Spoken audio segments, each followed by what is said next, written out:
Okay, so this is our first service dog handler chat. Keeping the conversations going from our service dog handler symposium that we had a few months ago. We hope these chats kind of grow and the community gets bigger over time because we'd love to have more voices here.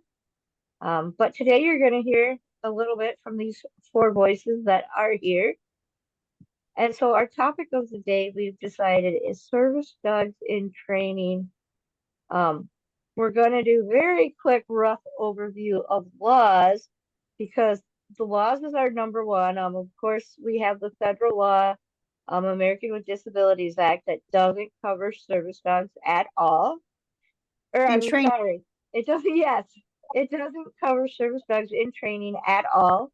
It only covers service dogs, and that's our federal law that we refer to. States control the laws for service dogs in training, and it varies from state to state. So, number one, if you're not familiar, check the state laws. Some states have limitations on who can take service dogs in training out. Some don't give any protection at all to service dogs in training reading out. And some have stipulations like it must be there for a training session, not just a real life activity. Um, so know your state laws. We're not going to go over that type of thing heavily today because it's going to vary everywhere, right? And we want you to get that information from the source, from your state, wherever they have their service dog information. Uh, so what we are going to talk about is more of an ethical standard where there's multiple opinions and even like whether it's community based standards or self-imposed standards.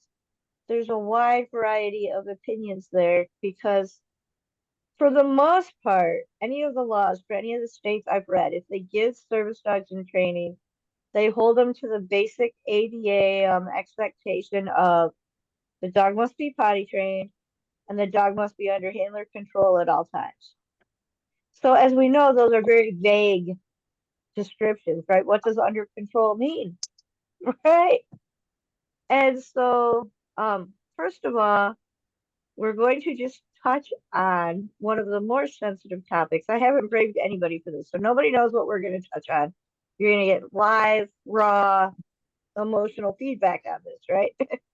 So we're going to touch on the little bit of how young is too young, or, you know, a little bit of that line between, and we'll get to a better description of the line between a puppy out for socialization and an actual service dog in training out for public access training, right? So we'll kind of merge into that. But so to start with, let's go with how young is too young? And before anybody else says it, because I know everyone's going to be on the same page, number one safety concern is vaccines, safety for your puppy. So I'll just share the first opinion, and I know most of the people here are going to also share that opinion is if you decide your puppy needs to be out in public before it's fully vaccinated, it should be in a bag, stroller, cart, some situation where it's not on the floor walking where other dogs walk, right? Total opinion, there's a lot of varying opinions, but I would dare say a good, probably even 90%. And I'm just pulling that number out of a hat just based on people I spoke with. But I think 90% of the people out there would share that opinion. Of the four people here, do you agree? Before shots, they need to be safe away from floors, Yes. or do you disagree? Yeah, yep. And I'm guessing Ashley's typing her answer, but I know she agrees too. So safe away from floors, or don't take them out that young. I've seen successful teams that started with a young puppy going out in a backpack, which is actually what I did with Belle when she was young. She went out in a carried backpack, and I was working as well at the time. Um, we were out for more fun outings, like when we just wanted to run into Home Depot for 10 minutes or something just to get out of the house, maybe in the winter or something. She was a winter puppy. So Belle carried a backpack. But I also have worked with teams that absolutely did not take their dog inside any building other than home. You know, they were at home and out on walks. And they never took them inside any other building anywhere, even pet-friendly buildings, until the dog was 18 months old or about that age. And they still had great success with that dog as a service dog. So there's a lot of people that will say, I think you have to start with a young puppy. And there's a lot of people that will say, I think you have to wait until they're older. And that's one of those fine lines where it really comes down to your opinion based on the knowledge you have. So we're going to preface safety first. You have to be safe. But other than that, is there an age or a criteria that tells you your dog is ready to be, I'm going to call it in public, but for those that don't know me, it would be in pet friendly situations in public. One of my first places I like to start with is hardware stores. Not a lot of kids in hardware stores generally. So it's a nice, calmer environment. But so in pet friendly places that are not necessarily overwhelmed with pets. Um, does anybody else want to give an idea of like what age do they think? Go ahead, Cindy. So I generally like to start mine out pretty much as soon as I get them home, but it's not, I'm not going to drag my dog to Walmart on the way home. You know, first trip is probably going to be to the vet. Second, which happens to be in the middle of PetSmart, but they're going to be carried some way. Um, I have a stroller, I have a scooter, I have a way to manage my dog so my dog is not on the floor. Um, I happen to live in an area where there are several large programs that send puppies out to puppy raisers. And so when those puppies go out to puppy raisers, they tell them to go out. My sister has done puppies for another group that does puppies for service dog for guide dogs, and they tell those handlers to get the puppies out, basically to take them everywhere with them from day one, get them home, get them out. I don't know that I totally agree with that because I think that the dog needs some time to rest and adjust and get used to things and learn some things. It You kind know, of depends on how busy that person's life is. it also You know, so depends. I knew a puppy raiser for a program, and she had a bunch of kids, younger kids, and oh, she probably went through like 10 puppies that she did with puppy racing that went on to be service dogs. But anyways, so she knew what she was doing. She was told to take her puppy everywhere. But her life really consisted of driving the kids to school, picking the kids up after school, going grocery shopping once a week, which her husband usually kept the dog during that time, or and maybe going out to eat once a week. So like they actively had to look for a place to go to expose the pup to Right, familiar environments. And in that right. situation, I'm a little bit more relaxed about it. I mean, I want my puppy to be exposed to multiple different environments with smells, sounds, things like that without touching the floor. But I'm not going to be focused on this dog has to go with me everywhere. If I have a doctor's appointment and the dog's too young to go, they're Well, going to go exactly, to an alternate handler. Hi, exactly. Patty. Welcome for joining. They need to go. They need to go appropriately. You know, you need to look at your lifestyle. You need to look at what's appropriate for the puppy. You need to look at what the big situation is. Nick went at a year old, and I thought he was young to do this. I had to go to the lab to X-ray and a doctor's appointment, and I thought he was on the young side. He had a task, but I thought he was on the young side for that particular scenario. But he That handled was it about the age that Belle did it too. and he did it very well. It was in a very crowded um, medical office, more crowded than yours, and he handled it very well. He did very good, but I don't know that I would. They were actually surprised. When I told them how young he was, the staff was actually really surprised at how young he actually was. And I said, but this is good training. This is what it looks like. You have a dog that's, crashed out on the floor. doing nothing. And I think it depends on the dog. It depends on the handler, because like my middle sister, when she puppy walked, none of her dogs made it successfully to the program. When my older sister puppy walked for the same program, all of her dogs except one made it, and the one that did not make it had a health issue and was pulled from the program because of a health issue. So I think there's some merit to taking your dog everywhere. I took Nick everywhere because we were in lockdown, and while I had the choice to take him, I didn't have the choice not, because I did not have the ability to get him out as often as and to as many different things as I would have. And I looked for other options for socialization, because socialization and public access training aren't always just about going to PetSmart, going to the grocery store. I took advantage of those opportunities, but it can just as much be about going to the playground, going to the park, going to the mailbox. It can be just as much about those things as it is about going off to other activities that might be, more seen as an activity than what we did.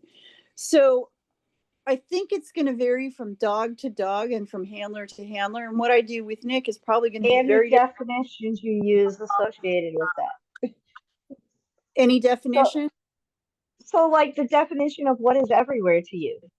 Well, everywhere to Right? me The is definition of everywhere is going to depend on how gonna be, frequently you're going and the types of places you're going to. yeah, it's going to, it's This is, things like that. I think that greatly impacts how young you take a dog out and when you do it. So, Patty, that's our conversation today. Sorry, Cindy, I'll let you that's continue okay. your thought. Just hold it a minute.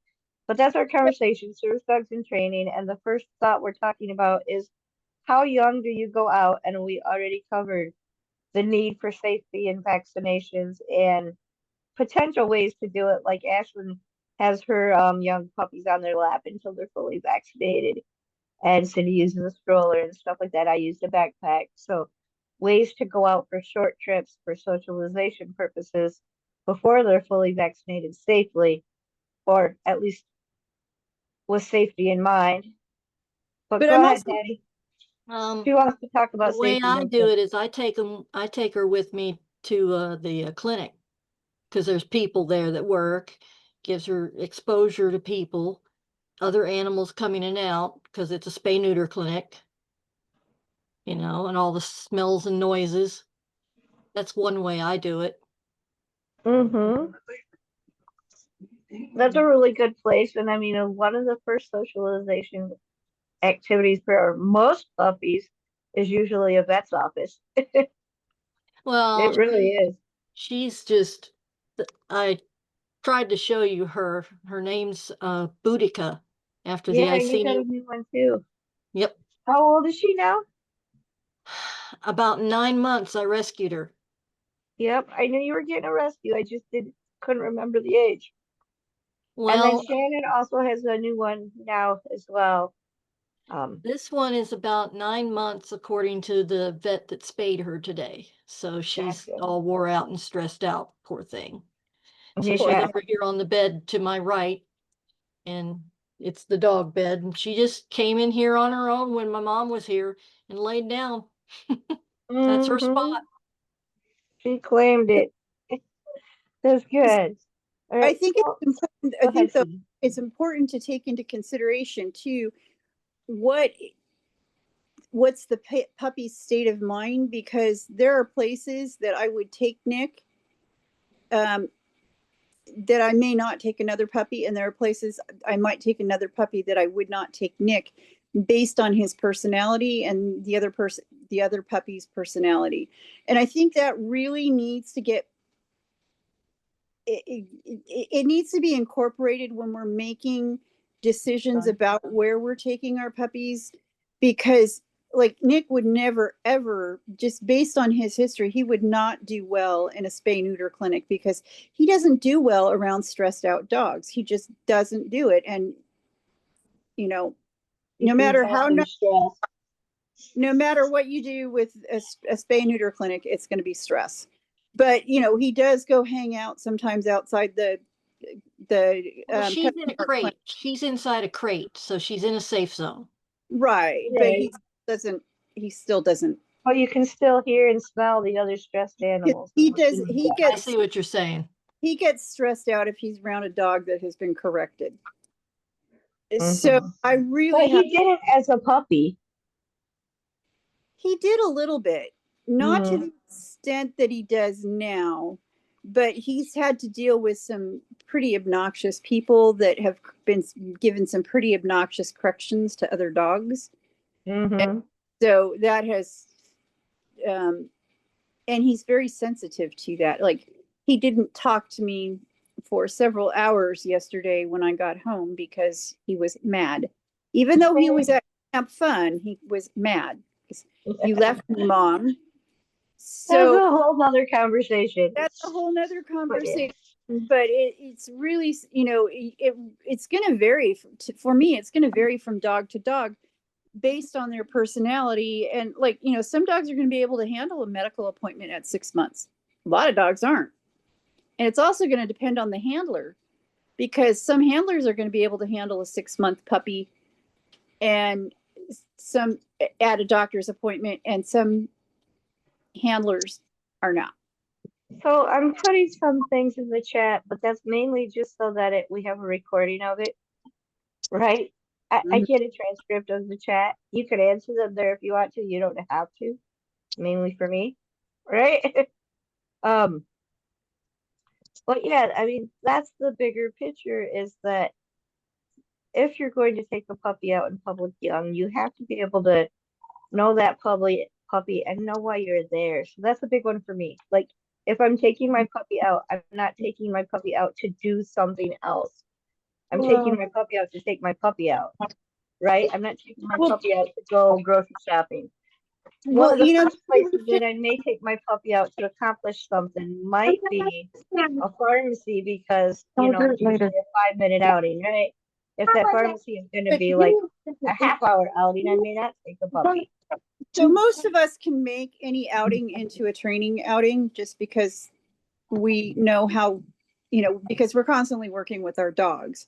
But that's something that even the dogs, the state laws that say that the service dog in training has the same rights as a service dog, the caveat often is, For well, training purposes. for training purposes. And California clarified that with their state law in a court case.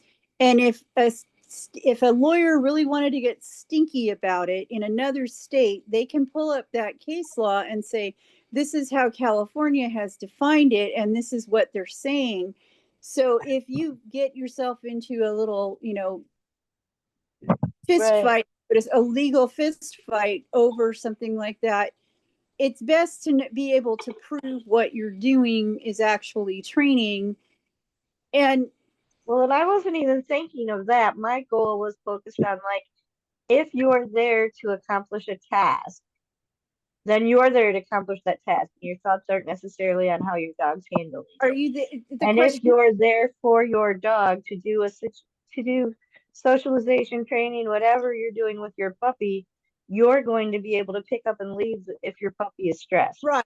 If you're there to buy spaghetti sauce, you're not necessarily going to be able to walk out. If you're there to do dog training, you can pick up and walk out. And I actually Yeah, that was my point.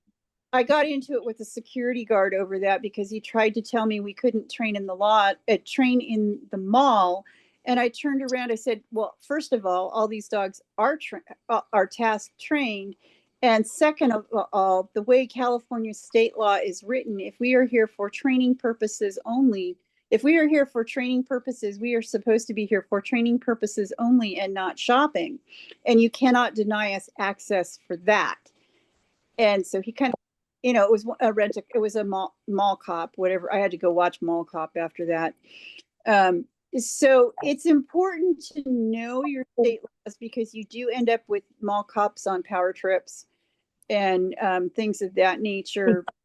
And it's important to know what your law actually says so that if you go into the grocery store with your 8-week-old puppy that's questionable, because are you there to buy spaghetti sauce and you brought your puppy with you, or are you there because you are socializing your dog and there's a better option for socializing your dog?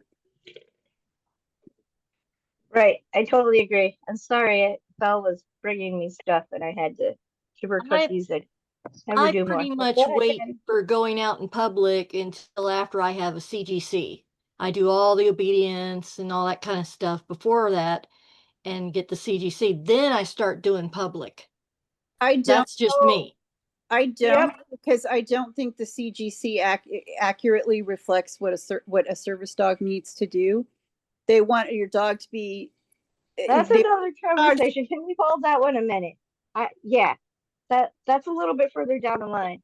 And I understand a lot of people take that approach. It's the catch of, do you then have to address fears in that dog because they were never out in public? So define what you mean by public. Because to me, even like a pet store is public, right? Even a, you know, not necessarily a dog park because that's outdoors, but any building in store inside, even if it's a pet friendly place like Tractor Supply, is public to me. So do you not take them out, Patty, in any store whatsoever until they have their CGC? Um, I work with them in the pet friendly areas. And Including stores, pet huh? friendly stores, including pet friendly stores. Yeah. Yep. And see, that's the difference on why you were getting a little bit of feedback. And that's what I mean by definitions of like what is everywhere when I said that earlier, because what is public? Okay. What So I'm you're thinking of what I'm public referring as to is non-pet friendly the places. stores after this after I've gone through the obedience and gotten what I wanted, then I'll go to the places that don't allow pets. Yep. That's With what I thought you were I saying. have And I would think like we would agree at that level mostly, although some of us like the CGC, some of us don't, right? But we agree with that philosophy. We were talking about earlier stuff where you're going to pet friendly places. And that's what we were considering public, and taking your young dog out in public is those, more pet friendly places. But that kind I of gets haven't to, and I go don't ahead, taken mine Shannon. yet too. Let Shannon talk a minute. Go ahead, Shannon. I said I haven't taken mine into anywhere just yet, but it's mostly because I don't hardly go anywhere. And they're new to you still. You're building that foundation, Yes. which Here he is. Hey, Peter. He did him. Aw. goodness. But Kenny, I guess I take kind of an opposite philosophy as Patty, because because around here the badly bred, ill-behaved No.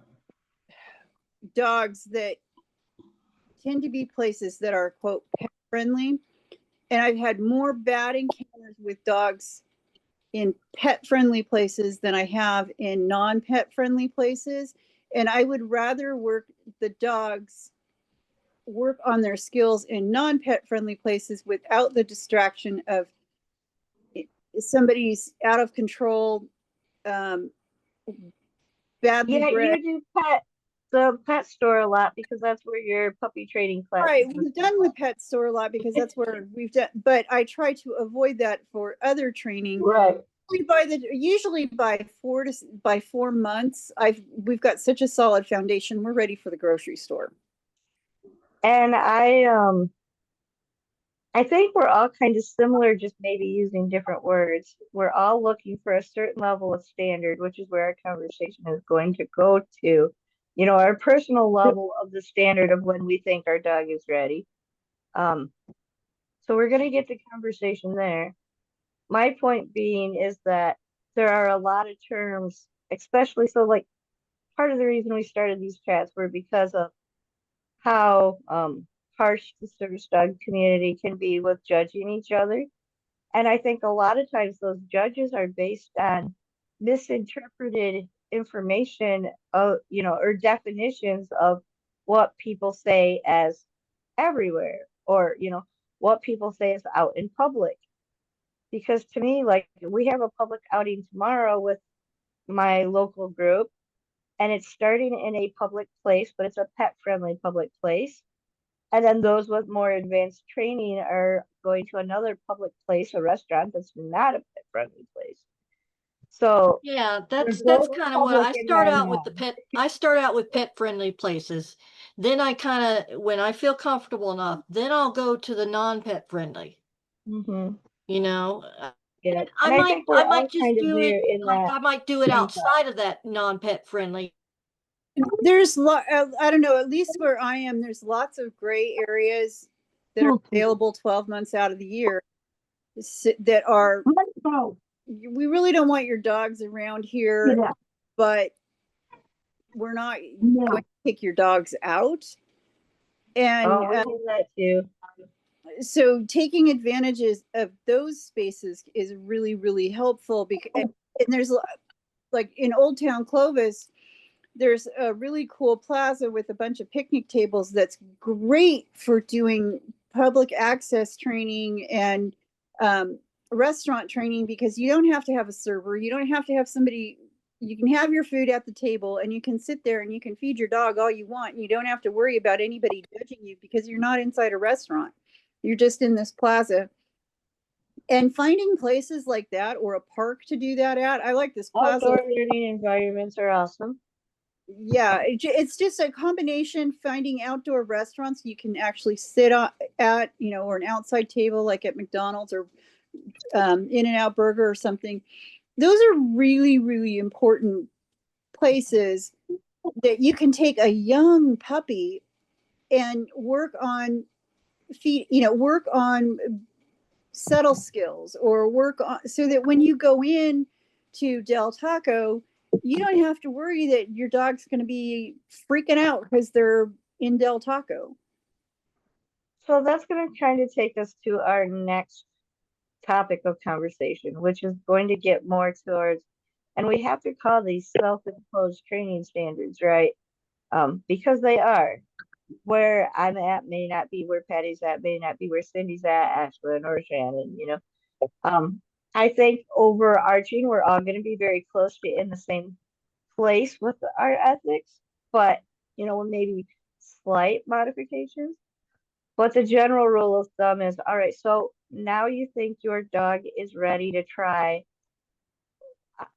So I'd like to rate things, first of all, to make definitions clear. We have easy environments. Easy environments are going to be all those pet friendly places like hardware stores, maybe craft stores, places that don't sell food that can be pet friendly. Shoe stores can be great for that, not heavily trafficked by pets, but often very pet friendly, right?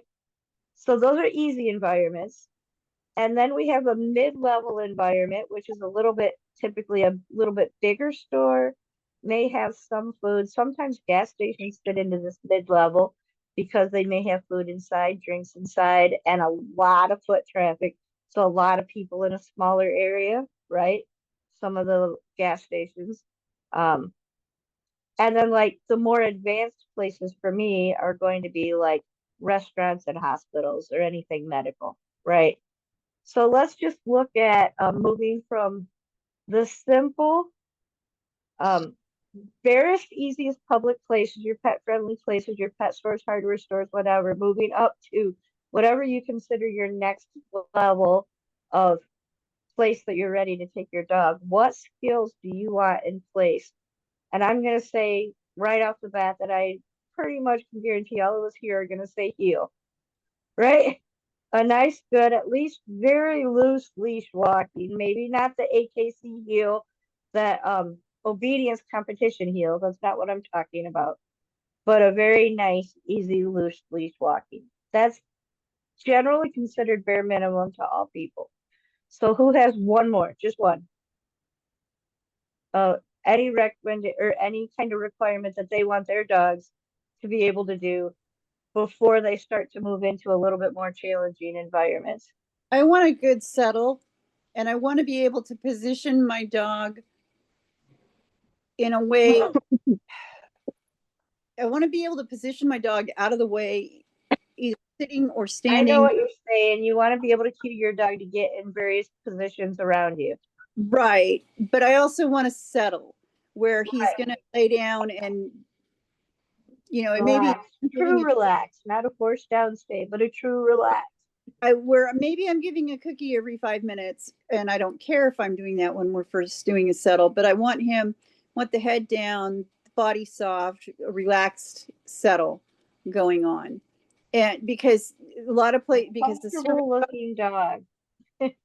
a dog doing what he's doing right now, laying on his back with his feet up, exposing himself to the world. Oh, I said that and he closed his legs. That's funny. You But I said want, that, my husband laughed at the same time, but I have an earbud in and he has no clue what you said. but I He's want a laughing on his own computer. I want a dog that can actually be relaxed and settled. And Ashland says a place cue, which is Yeah, essentially same the thing, same thing. basically. Um, Mhm. All right, and anybody have one more? I don't want to go into too much detail on them because we're going to have a longer list, right? So, behavior you want your dog to be able to do when you're ready to move up, away from like the pet friendly places into kind of the next level of places. sit is nice. So it's nice, overrated, I think, but you know, the ability to at least cue a couple of positions, whether those are positions around you or positions the dog folds. That's a big one for me. I want to be able to direct my dog if I need them to stand between me and a cart. I want to be able to cue that at least with a hand target. Can I hand target them into the position I need them to be in? Patty, do you have one behavior or one requirement you want your dogs to have before you move into basically when Remaining you're just calm and starting? focused. Mm-hmm. So that's another big one, and I want to spend a little bit of time on that one just because the idea of focus can mean different things to different people. So tell us a little bit about what you mean by focus. Focused on me, um, kind of like doing their job, paying attention to what's around and look at me, what's around, look at me, you know, Mm-hmm. ignoring things and that, other things like Ashlyn just said, ignoring food, ignoring people that come up or say something to them or like that, Yep. just that Nope, kind I of stuff. totally get you. So for me, my definition of focus is ability to easily listen to any cue I give them. That's Right. basically Yeah, that's what I was saying. not perfect. Like if I ask you to sit, can you do or if I ask you to lay down, can you do the perfect fold back obedience down? I don't care about that, but it's like anything that I ask you to do, can you do it? The one caveat to that is like if you're training a brand new behavior, so maybe you're training something simple like give me your paw, and you just started training that one, and you don't really need that one to have good manners when you're walking through public, right? It's not something that they have to be able to do. I'm simply not going to give that cue to my dog when I'm out in public if it's a brand new cue until I know that we're in a place where like training brain is engaged and we're trying to generalize that cue, right? So for me, focused means just ability to do any cue that I need to ask you for us to be successful in the environment we're entering. Shannon, are you raising your hand? Yeah. The only thing I mostly struggle with right now is he has no impulse control. That's adolescence. Yeah, Like that is he's something. food drive, but he ate on a wall from me just going to the bathroom. Oh no. I gave him toys. He doesn't want to play with the toys. Instead, he wants to chew on everything else. So we may have some separation anxiety there too, but we can talk about that one. That's some, but so like Patty's or Ashlyn alluded to, being able to ignore food, and I'm gonna expand that one just slightly to I want them to not be seeking engagement in the environment around? So not just food, but can they mostly ignore items on shelves? Yes, adolescents are going to struggle with that some, but do they understand the general concept of I'm not going to say hi to every single person I pass? Can I ignore the majority of people? Granted, someone always smells extra wonderful. Can they ignore the Mhm. majority of merchandise? And if I sit food on the floor, will they leave it for me? Right now, he doesn't. He sees a Right. person, he'll get excited, and if I don't let him go see the person, he'll start barking. Right. Which is why right now not doing public places. You're working outside, right? There's a huge Yes. difference. I mean, so that's one of the things that I want my dogs to be able to do before we move into the non-pet friendly places that are a little bit easier. And for me, that might be a place like Walgreens or a small dollar store or something to that effect. That the type of place you can normally get in and out in 15 minutes and has fairly low foot traffic, but is not pet friendly. That's a good example of the medium level environments that I'm looking I at. think it's important to note that where you go is going to vary based on where you're located, because what you consider low traffic or what you consider high traffic, I probably consider low traffic. Right, Um, but you're going to do the same criteria in your environment is right, pick out what has the lowest traffic for your environment. The right. number that's in that environment may vary drastically depending on whether you live urban or rural or that kind Right. of thing. If I lived in But you're Sonoma, still going to pick the easiest places. if I lived someplace else in the state, it might be different. But it's going to vary. There's going to be some variation between where you live and where I live, and there's going to be variation between your Walgreens and my Walgreens, and it also is Right, you might have very. to seek It's also out other middle level right, environments. and Yeah. it's also you might also have to just look at different times of the day, because what might be your normal schedule. If you go to Walmart at 2 o'clock in the morning, it's going to be very different than if you go to Walmart at 2 o'clock in the afternoon. Very much so. I would not. I Walmart still doesn't avoid open at Walmart 2 with a.m. young dogs altogether, but It depends if it's a 24-hour Walmart. There have been, I think they're not anymore, but there used to be. yeah, ours is not anymore. Ever since COVID, it has Ours not been. used to, but then it started closing at 10. Yeah, I think Yeah. after COVID they kind of stopped, but there used to be 24-hour Walmarts. But 10 o'clock at night is also going to be very different than 2 o'clock in the afternoon. So you Mhm. just have to be aware of that. And you also have to choose carefully who you take with you when you're doing public access training, especially if you're like me and you're a non-driver and you're relying on other people for helping you do this. You really need to be careful. Like I'm going to try and plan puppy outings without using public transportation if I can, because using private transportation is generally more reliable than trying to use the bus. And I don't want to You may get not be able to get home quickly or leave a scene quickly if something bad right. happens and you're If you're relying on a bus. if you're dealing with a puppy who's having a puppy issue, um, they're having a meltdown because they're tired. Getting on a bus is not the best option when you can just, if you have a friend that's got your crate in the back of the car, and you can just pop them in the crate and go home. So you really need to look at what your social situation and transportation situation is when you're doing these outings. It's not just about whether, is my And dog able Cindy's to not handle saying it. you can't take your dog on the bus. She's saying if you have other alternatives that may be better with a younger dog when you're If going out for these early training you're sessions going in out for non-pet early friendly training public. sessions, just try and schedule. Like I know with Nick, we scheduled all his training classes on Saturdays, and I scheduled all his training schedule. Sorry, I'm losing knitting needles. I scheduled all his early training transportation with private car, because I he got car sick And that was part of how we dealt with it. He had a mat. I sat in the back seat of the car with him, no matter what vehicle we were in. He got carried in. So there was a lot of to do about it You can get the water. based on his needs. And those are things that you need to, because not every puppy is going to be solid and just be able to go lie under the bus seat. So Poe was, but Poe's a very different dog than Nick. And she just is like, at 4 months old, I'm going on the bus to Walmart, no problem. Mm-hmm.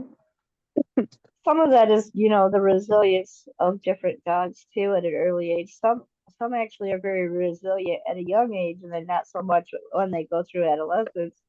And Right. some seem to be resilient kind of all the way through, and it just really depends on how quickly your dog responds and what are your options for being able to deal with whatever your dog is giving you.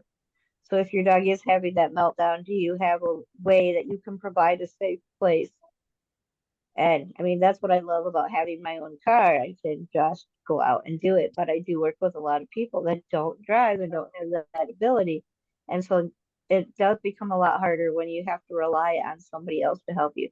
Does anybody have like one more skill that they want their dog to have before they move up into that middle level of, non-pet friendly places, but not super challenging places yet?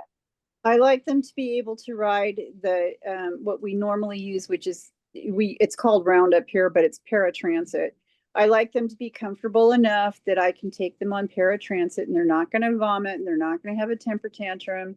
And if need be, they sit on my lap. They're not really supposed to, but Comfortable in whatever transportation you use the most. yeah. And starting that early so that as early as possible so that they understand that, hey, this is how we get from point A to point B. Mm-hmm. Patty, do you have another one? Are you good? Yep. And I mean, there could be a lot of other things to like, because I'm sure we didn't hit everything. Some people are going to be, I need my dog to be comfortable with putting gear on before I do this, or I need my dog to be comfortable with a specific type of gear. So maybe you want your dog to be very comfortable in a Y front harness or an X back harness or a head halter or whatever it is. So there are a lot of individual specifics too based on the handler's needs as well. I know one, being on a leash But because being on a leash because the puppy I have came from puppy mill, so she's not even used to anything she's being exposed to.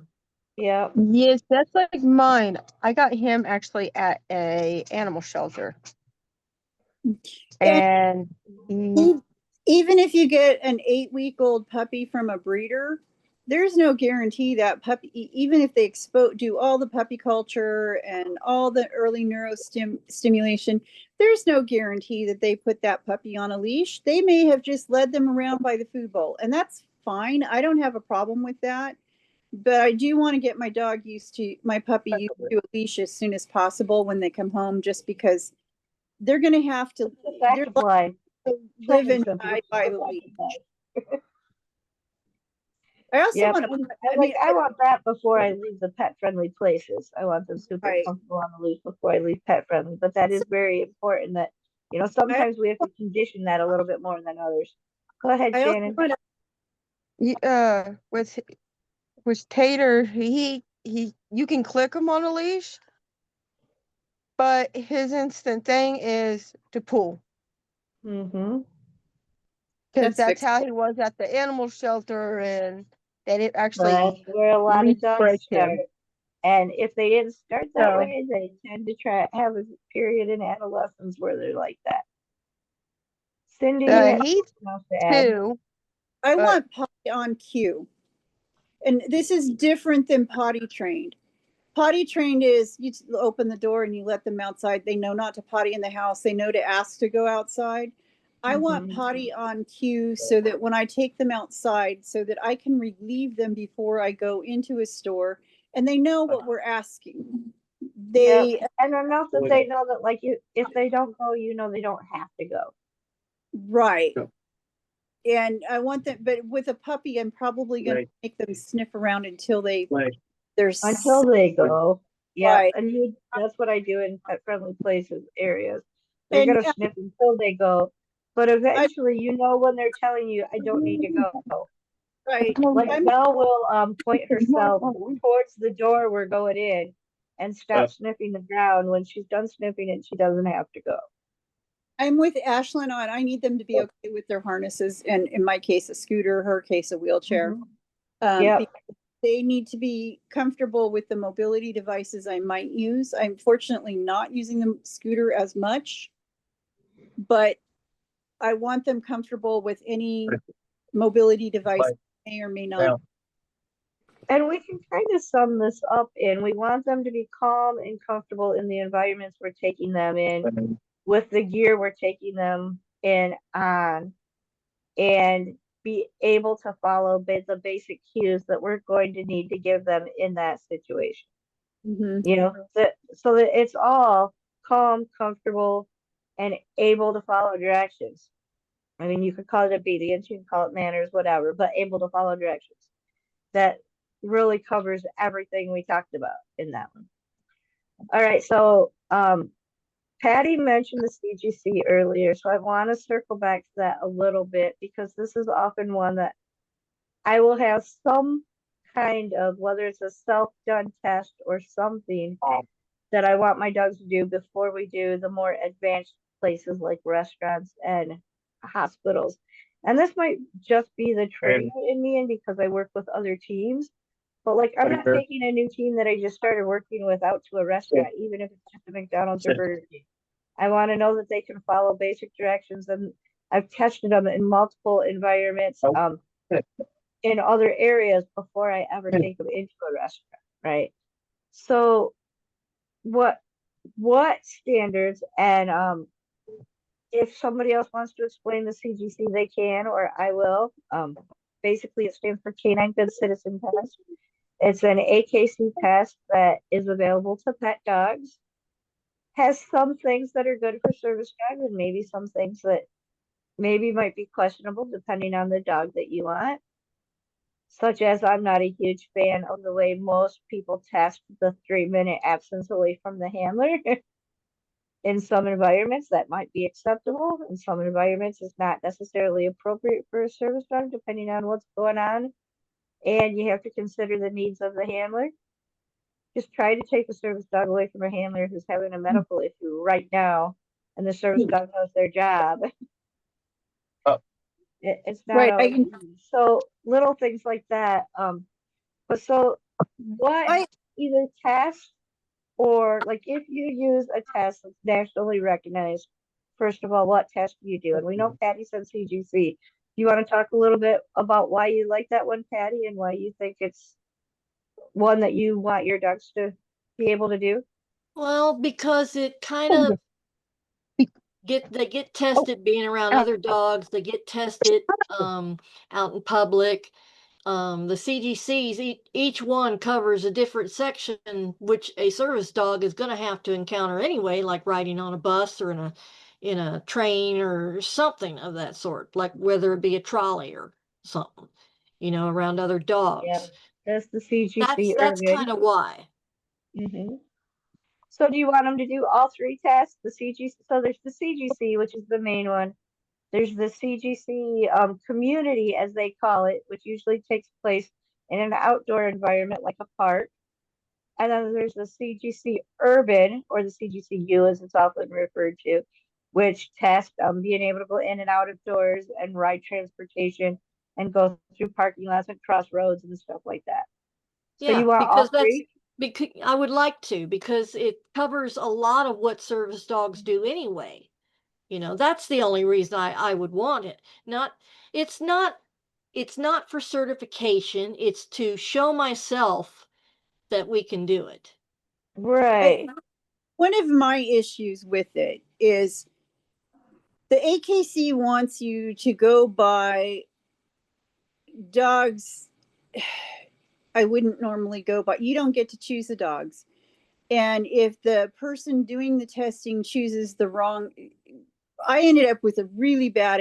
My dog can pass the U and the U and the A, and but he was exposed to the wrong dogs with the wrong trainers, and the test would. And I think Penny and I both experienced this where evaluators have evaluate some evaluators will just sign everybody off. Everybody gets their certification regardless of Some evaluators will do it wearing tools that AKC says they're not supposed to have exactly. for those tests. It's not giving And that's consistent. my issue mainly. And I'm not opposed to anybody that wants to do the CGC, but No, and it's not as standardized as what people think it is. It's no, supposed to be, but a lot of things are open for interpretation. and So if you have Lulu's an not evaluator, here today, but she if you had have an example, if I can just finish that, and then you can. So okay, Lulu had a trainer that wanted her to put her dog in a downstay in a public environment, non-pet friendly, such as like Target or something to that effect, and walk 4 aisles away with absolutely no human, not the person giving the test, not an alternate person that was there as the helper, but no human they knew watching that dog, and leave that dog for 3 minutes. I have a problem with that. I'm never going to do that with my service dog. I'm never going to put them out of sight in a place where other people have access to get them without supervision of some sort. Now, we can test that same separation by having, you know, another helper who's taking the test, but not practicing at that moment or not taking it at that moment, stand on a leash or hold your dog for you or something to the effect, or at least have helpers on both ends of the aisle so that the dog can't escape or something to that effect. But it's the way that it was set up with no safety mechanisms in place. What if some stranger that was shopping walked by and grabbed the leash and cued your dog to heel and tried to walk out of the store with your dog? so I'm not my cool with question that kind of testing. my question about that is what's that doing on an AKC test, because that the Target's not a pet friendly store, and if that dog's taking a pet dog test, it should not be in Target taking that test. I would agree, but the person giving the test knew that the dog taking the test was a service dog in training. Therefore, she did it in another place. And it was basically the Matter 3-minute separation test that CGC requires. A three doesn't minute matter. separated from the handler. But this trainer pushed it to the extreme. She interpreted it in a different way that doesn't really apply to service dogs. And that's the overarching issue with a test like that is trainers interpret it either based on what their experiences of taking the test from somebody else have or based on what they think a service dog should be able to do. Go ahead, And you Cindy. and there's also personal bias if the trainer doesn't like you, and I've experienced this with other AKC events. If the evaluator decides they don't like you, they will fail you. They will find a way to fail you.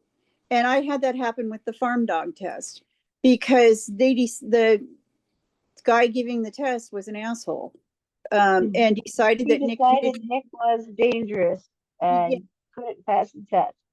therefore could not pass the test. So he made him hold until he got so amped up he wanted to eat a chicken.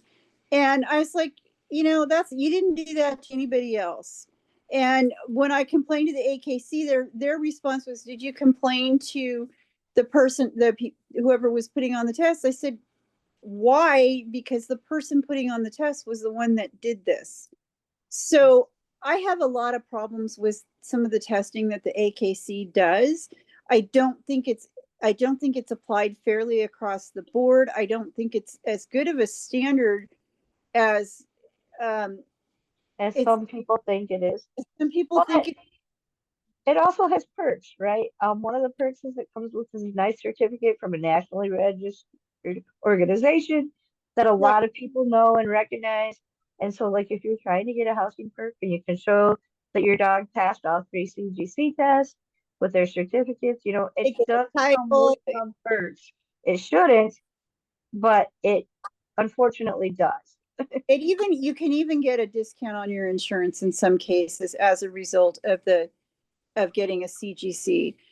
I I just have an issue with, the way they administer it, how they administer it, and that they don't follow up with um, enforcing their own rules. And Right. that's, I And want my, that's part of the reason we'll never have a standardized federal public access test, because the ability to supervise, manage, organize something on that large of a scale is so intensive, it's nearly impossible to do, right? well, they I could, know an AKC trainer that tests every dog on a prong color for the CGC. And even though multiple people have complained and multiple people have sent in proof, here's my certificate, here's my picture of my dog passing it wearing his prong, this person still has the ability to give the CGC test. and So that's because it boils down to their ability to be able to actually manage the systems that they have put in place. well, And it's not as easy as it sounds. I think what it boils down to, Penny, is the more money people are willing to put into the trainer that does the AKC evaluations, the more money they get from the public paying for the certificate. So if that trainer can get every dog to pass on a prong collar, they're going to get more dogs passing on a prong collar, when that's not the standard for the test. And so I think we run into that issue with it too, where, Along with any other topic in life, money tends to drive a lot of things. yeah, and so they don't want to Which is hear. also going to be another hang up with the public access test, because most of the people who need it would never be able to afford it. Well, That's a whole nother discussion. there's a real simple way to fix the ADA. And when I first heard this, I thought this was brilliant. So what you can do for behavioral standard is take that paragraph from the IAADP. Is that what it is? Mm-hmm. The Yep. International Association of Assistance Dog Partnership, and take that paragraph about the behavioral standard for that organization, cut that out, paste it, and put that in where the dog must be well behaved and Under handler control. handler controlled. So there's a This definition is of. what under handler control looks like. That was going to be my next question, Cindy, was are there other tests that you like that are available? Well, I like that one because you can self-test. So you can do, and I like ours. So you can do kind of what we do with this, the Crazy to Calm test, where you can self-test and keep a video record of what your dog is doing and how your dog is doing with that test, and how that they passed. We did this, we did that, we did this. This is how we this. Let me show you my dog's behavior, and then you can keep it for yourself or post it online. And the advantage of doing that is you have a video record of what your dog has been trained to do. And it may be a snapshot, but you can always there's nothing that says you can't redo that. Most of us have cameras in our phones these days. I think we all do. And if that's the case, it doesn't cost us anything to upload a video to YouTube that shows our dog behaving. I don't think they need to be in a focused heel, because I don't think that's a focused heel is appropriate She has for a different every. definition of a focused heel. Don't call it a focused heel. Call it a competition heel. Right, you don't need a They don't competition. need to be in a competition They heel. don't need to be staring at you to be doing a focused heel. So, because that's not, if you that's not good for their neck. That's not good for them long term. That's like a 3-minute exercise. That is, and even when you're training it, you should be training it in both directions. So I think that that they don't need to be in a staring at you heel, looking lovingly. And I think it's nice when they look lovingly and adoringly at you, but they should be able to look around, take a break and look around, and just do a nice loose leash walk with their focus primarily on their handler. But I think that our test is very similar to the IAADP test. For those that don't know, what Cindy is referring to is Crazy to Calm Canine Coaches a few years ago took about 4 different public access tests that were out there and kind of blended them into one. And we call ours an evaluation. It's not a test. And the reason it's an evaluation is test kind of makes people think you pass it once and you're good forever. You know, you pass the CGC test. Most 6-month-old dogs can actually pass the CGC test very easily. But by the time they're 9 months old, can they still pass it? Right? By the time they're 12 months old or 2 years old. And that's why the evaluation is important versus the test, because I think it's always important for us as handlers to be self-evaluating our own dogs. And if you look at most big programs, they evaluate the teams every 1 to 2 years to make sure that the dogs are still passing their test, because I can tell you, I've seen many, many guide dogs that should not be having their guide dog or ADI card because the handler does not know how to maintain the dog. So it's important to evaluate where you're at. I think Nick is getting due for his evaluation again. We need to do some in October because Belle will be to that as well, and we'll do another round of them. But aside from that, so they do need to be self-evaluated. I think it's important that handlers be evaluated too. And it's kind of that catch. There's a fine line there. Is we don't want to evaluate handlers' ability to perform certain tasks. You know, like so the CGC test, can the dog walk in a loose leash for so many steps? Can it walk past a friendly stranger? Can it, we don't want to say, can the human manage a 6-foot leash on their own? Because there are certain things that may vary from team to team, right? So it's not the exact, can the human do the behavior? It's the, can the human communicate effectively with the dog to be safe in the environments they're going in? Penny, That's what I think we need to evaluate. Go I ahead, need to Penny. leave because of thunderstorms. Okay. Okay. Okay. So, Penny, one of the things to also keep in consideration is that the CGC does not necessarily allow for, I mean, they have to allow for a certain level of adaptable equipment, but it's not an automatic guarantee that they are going to. Not necessarily You inclusive. normally use a retractable lead because you need it for your disability. There's no guarantee that they're going to let you use the lead you normally use for your disability. And So that's going to vary from, tester to tester to tester to tester. Again, another way that it varies. right. But yeah, I think that's why I like the way that we set our evaluation up, that it not just evaluates the dog, but it evaluates the dog and owner as a team. Can Well, they accomplish what they need to accomplish safely, calmly, comfortably?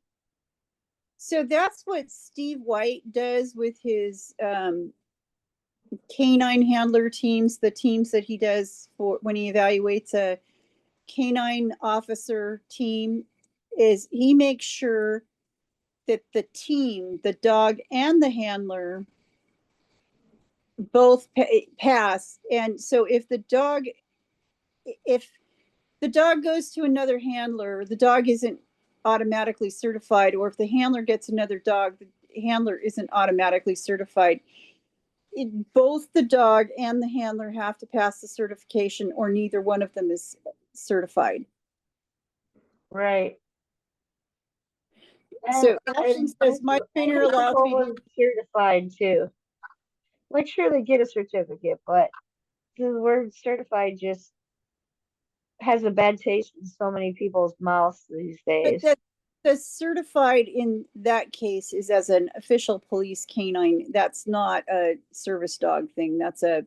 Right, but I mean, the whole idea is like, basically all it means is you accomplish the skills on this test, but people associate so many other meanings with the word certified. Right. Well, Right. there's a Just difference. like goes everywhere. There's so many different variations of, well, what does that mean? What does that look like? This is how I look I at think it. it's important to ask those questions, What do This you mean by that? What does that look like to you? How does This that is how apply to I you? look at it, Penny. A certified nursing assistant cannot pass medications. They can wipe butts, they can put people in wheelchairs, they can turn people over, they can help people get dressed. But those But are all very, very regulated certificates that are the next, same across the US. an LVN can pass some medications, and an RN can collect data and assess the situation. So when you're talking about certification, generally, you're talking about the lowest level of what you're looking at. And so I think that's why people get a bad taste with the word certification, because, if, if you're, and then they see all the certified service and emotional support animals that people bought their certification that has no meaning on it.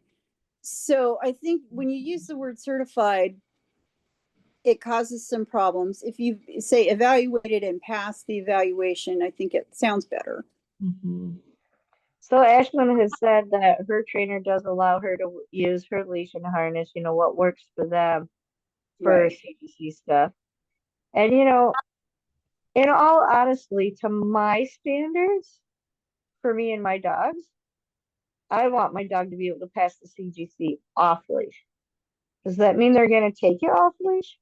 Probably not. We have to have safety in place and safety checks, and my dogs don't work off leash. They generally work on a hands-free leash. So, but that mimics the off leash abilities of the dog. If the dog Right. doesn't have a leash for any reason, can they still pass the test? Which might vary based on the environment the test is being given in.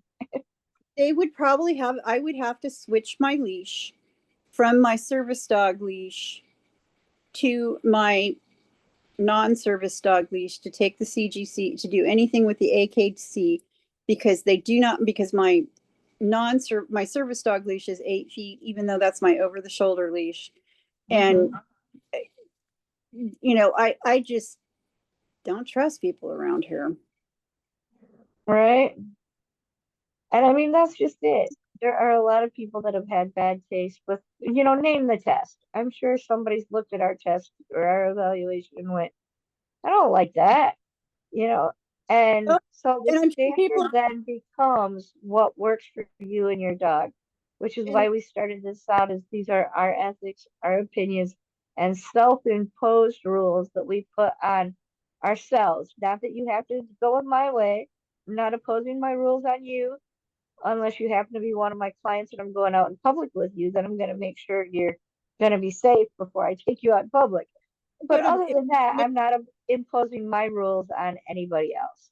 if I go to Michigan, I'm imposing my rules on you because I'm a brat. Well, and I mean that therein lies one of the issues, and I think maybe our next conversation is working in groups. Because if you're choosing to, or if you have the availability to do some public access training in a group, that may come with different sets of rules, Right. right? I don't care what my clients, I shouldn't say it that way. If my clients aren't following my rules to the T when they're out and about with their dog in public on their own, that's one thing. But if they're out and about with their dogs in public in my group that I'm in charge of organizing, and I've worked with the businesses that say, yeah, bring your groups in here to do training, you know, I want a certain level of standard of safety mainly in that situation.